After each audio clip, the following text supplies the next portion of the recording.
Namaste, dear listeners. Welcome to the iWatch channel, Astro In with Abhi, Oneness in Astrology and Spirituality, bringing in awareness by Abhi. Now, today we're going to talk about a question that was given to me on meditation, chanting, but I'm going to break it down and answer this question in 3 different podcasts. I have done one on Om Namah Shivaya, and there's a podcast made on that there. This one here is specifically on Hare Krishna Mantra. What does the Hare Krishna Mantra mean, and how can one benefit from such? This is a very easy one to explain, and I think for me personally, why it's so easy, because it's very easy to explain the experience that one can get from chanting such a mantra. Now, it may be different for everybody, but to actually answer this question, let's try and break up the Hare Krishna mantra. So the mantra itself is Hare Krishna, Krishna Krishna, Hare Hare, Hare Rama, Ram Ram, Hare Hare. You know, I bow down to Swami Prabhupada through his divine grace that we are equipped with such a mantra. And I think for me to explain such a mantra in my own way, I feel it is some kind of crime if it's not in relation to the way Srila Prabhupada is saying it.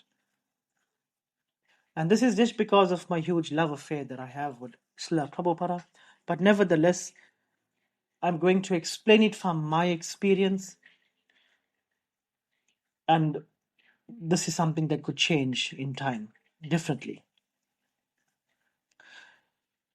So let's look at Hare Krishna. What does Hare means? So Hare means the energy of the source of creation, or the energy itself. For example, I always like to talk about the heater. You've got a heater that's on, and the heater gives off heat. So the heat that the heater is giving off, we are talking about Hare, the energy that is given off.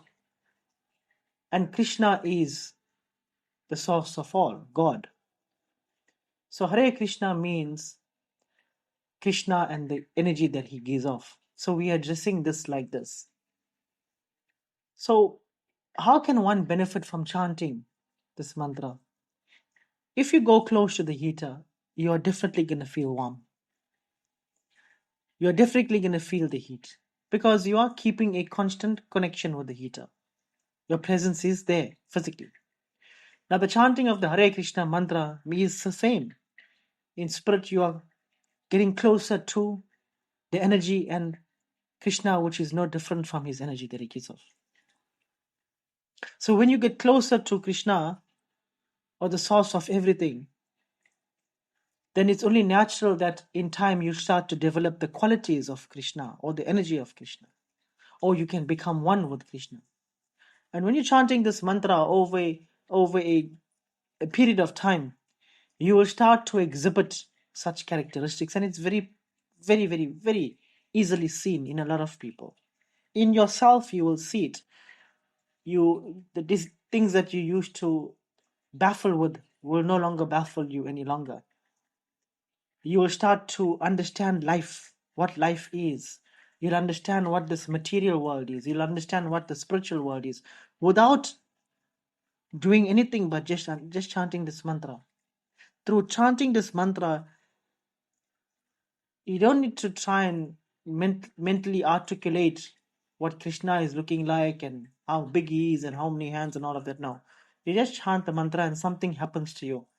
The transcendental vibration of the mantra will take you in leaps and bounds like a trampoline effect. You spring out of this material dimension and you will experience that ecstasy. Now, don't be stumbled or don't lose hope if you don't experience such in the first 1 day to 1 week or the first month. Gradually, if you go to the gym and you start to train there, You can't get big biceps after 1 week or big muscles after 1 week or 1 month naturally. It'll take you at least a good 3 months to 6 months of consistent training for you to see a significant difference. Like here, you will start to behave differently gradually over time. So Hare Krishna, Krishna Krishna, Hare Hare, Hare Rama. Now, Rama is no different to God Himself. Ram or Rama is no different. In my experience, I don't see any difference with Ram and Krishna. They have just come in two different eras. I don't see there's any difference. Now, it doesn't matter whether there is or there isn't. For me, based on my experience, I don't see. And I'm not concerned if there's any difference or whatever. The whole point of chanting is to build a relationship with your higher power. And higher power means higher power. And once you start to chant this mantra, you can be rest assured that your life will be realized. You will realize life. When I say realize life, I mean you will realize your true self. You won't identify with this false self, the ego, the mind. You won't identify with such. And neither will you keep any associates with you that are of such nature. Everything shall change in accordance, just like how you are. Basically, when you start to chant this mantra, you don't go through a spiritual awakening. What you go through is a realization of who you actually are. All the things that you thought of who you are starts to fade away. Like salt disintegrating into water, all the mental contamination and speculation, all of these things starts to wither away. And you realize your true self. And your true self, part particle of supreme consciousness, that's Krishna. We are the part particle. So, Hare Krishna, thank you for listening. Thank you for all the positive feedback that I get. Much love to you all. Jai Shri Ram, Jai Shri Krishna, Om Namah Shivaya, Haribol.